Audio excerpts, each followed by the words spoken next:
This is Pakistan, an economy at the very centre of 21st century geopolitics. One so invested in China's Belt and Road Initiative, it's been labelled a flagship country. Yet also one which has claimed no less than 22 loans from the IMF over the years, balancing a rapidly growing population against a series of economic challenges. In the first few decades of its existence, it was viewed as a model of planned economic development, whose economic planning strategy was copied by the likes of South Korea. Fast forwarding a few decades, and South Korea's GDP per capita is around 30 times that of Pakistan's. In contrast to the export-savvy Asian tiger, the country imports almost twice what it exports, which for any economy is a symptom of underlying challenges as much as a direct cause. But over the last few years, the nation has come up with an ambitious plan to help change its economic fortunes. One which has been developed very much in sync with China's Belt and Road Initiative, through the China-Pakistan Economic Corridor, or CPEC, a $60 billion plan to build railways, roads and ports all the way from the Chinese border down to the Arabian Sea, giving China access to the Indian Ocean. In the process, the corridor has become the global flagship for the Belt and Road. Yet, despite impressive megaprojects, Pakistan's growth is not accelerating as fast as originally planned. One of the key reasons being the country's debt pile. And here again, China stands out, owning over a quarter of Pakistan's external debt. Not to mention that the nation's overall debt has nearly doubled in the last 5 years, leading to fears over whether it has fallen into the infamous debt trap. Raising a few important questions. How did Pakistan get here? Is Pakistan in a debt trap? Why may it be overly reliant on China? And what options does Pakistan have in addressing its economic challenges? So, with that in mind, how did Pakistan get here? A good place to start is when the British Empire left in 1947. Following partition with India, Pakistan was largely an agriculture-based economy, with just over half of its economic output reliant on agriculture, and 2/3 of its workforce. Faced with a small private sector, relying on a centralised authority didn't seem like such a bad idea at the time, as Soviet-inspired 5-year plans were heavily relied upon to help industrialise the nation. Beyond just the headline, the key to these central plans, at least when it came to industry, was pursuing a policy of import substitution. A common strategy at the time, and one we've highlighted in the past for economies like Mexico. Another interesting country that you can learn all about by following the link which should be appearing on your screen. Now, as for this video, the substitution of imports for domestic production was just part of the strategy. Deep-rooted reforms of agriculture were also essential, given that such a large segment of the population were entirely dependent on what they could grow. These reforms were the backbone of Pakistan's so-called golden era of the early 60s, alongside foreign aid and political stability that helped the country implement a number of fundamental changes, such as a series of massive irrigation projects, farmyard mechanisation, educational reform, and the development of a textile industry. However, the bad news was that this golden period was fairly short-lived. The country experienced several destabilising events. Wars with India and rising inequality played a big role in Bangladesh's departure in the early 70s, creating large economic losses which were a big factor in the series of IMF bailouts that quickly followed. Following this, the economy moved towards nationalisation in the 70s, with most major industries falling into public ownership. And just like in so many other countries, once private ownership came under threat, capital flight quickly followed, as did further bailouts. By the 1980s, the harsh impacts of nationalisation had led to another change in strategy, as private enterprise started to look like a good idea, in large part due to things like deregulation and significant amounts of US aid following the Soviet invasion of neighbouring Afghanistan. But a general economic change didn't stop yet more bailouts. Notably, the 80s also saw the level of remittances, being the money sent home from abroad, start to play a big role in the economy, peaking at 10% of GDP. And this trend didn't escape the notice of the government, being relied upon to help finance its budget deficit. Unfortunately, as remittances declined in the 90s, Pakistan entered a lost decade, as both rising instability and inconsistent public policies undermined public confidence, with yet further rounds of IMF bailouts. Crucially, 1998 saw the country force its way into the club of nuclear powers, something which didn't go down too well with the other members, resulting in sanctions for an already weak economy. As the Economist's intelligence unit reported, on the eve of Pakistan's nuclear test, the economy was already only limping along, helping to explain why its debt to GDP reached its peak in the years after this. However, in more recent years, this debt has begun to increase as well, raising an important point.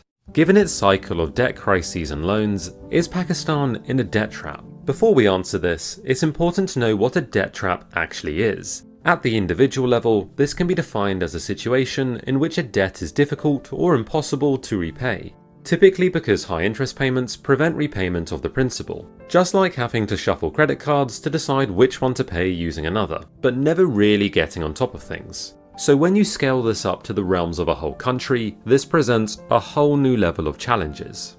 Over the decades, the nation's response to its debt crisis has been to continuously obtain loans from the IMF. No surprises then that it is one of the largest borrowers from the lender of last resort, alongside the likes of Argentina, Egypt and Ukraine.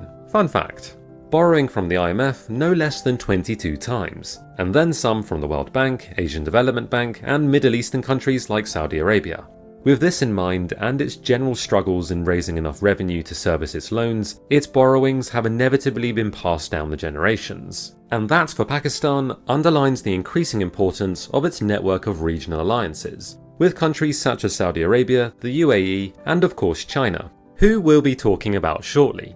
To add to this, since 2008, Pakistan has frequently featured in the Financial Action Task Force Grey List, which is a list of nations presenting a significant risk of money laundering and terror financing, but which have committed to address these, though just being on the list is a huge headache. Reports estimate that the listing has cost the economy $38 billion in lost opportunities over the years, as international investors shy away and economic activity slows down, with $10 billion of that missed wealth coming since its most recent listing in 2018. To help put that into perspective, the country's GDP was $263 billion in 2020. Fundamentally, we're talking about economic activity that could go a long way to addressing the nation's debt issues.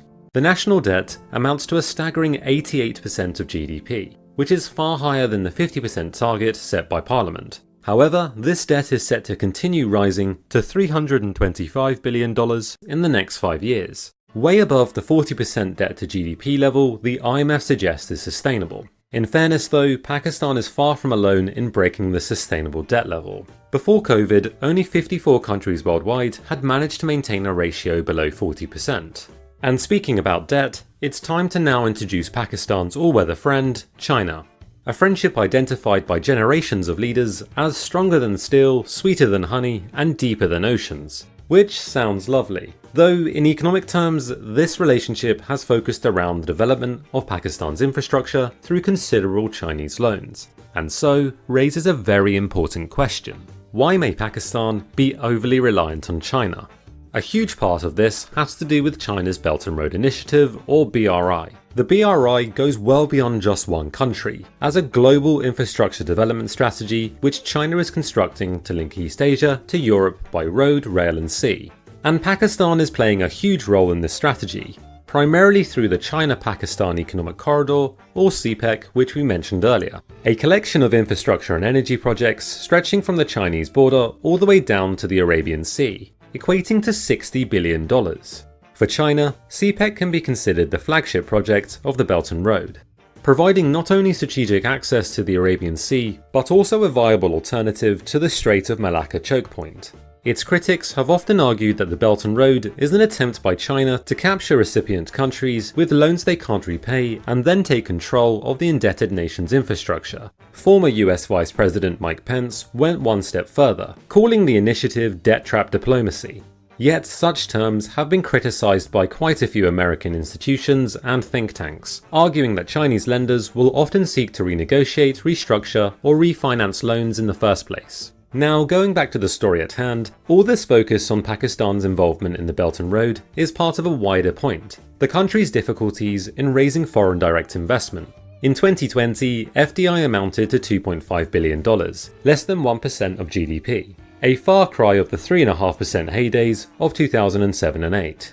This weakness when it comes to foreign direct investment hasn't gone unnoticed, improving its ease of doing business ranking by 39 points in just 2 years. an unprecedented improvement, with most of the gains coming from the starting a business metric which feeds into the overall score.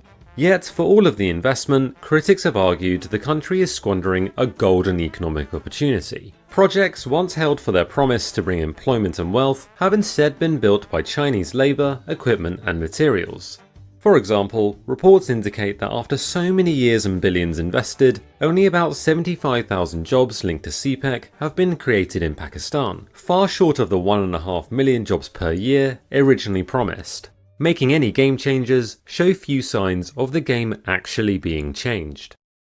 We can't help but think, what options does Pakistan have to address its economic challenges?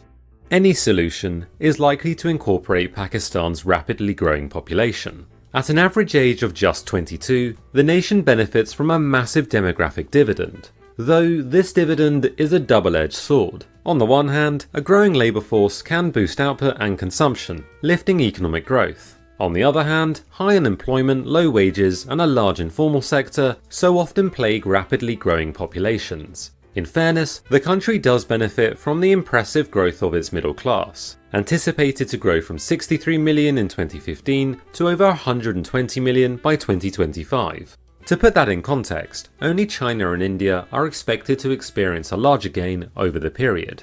Moving from the who to the where, Pakistan's growing middle class is set to focus on its fast emerging urban areas. The country has the highest rate of urbanization in South Asia, with the UN estimating that by 2025, nearly half of the country's inhabitants will be living in cities, a key milestone for any economy.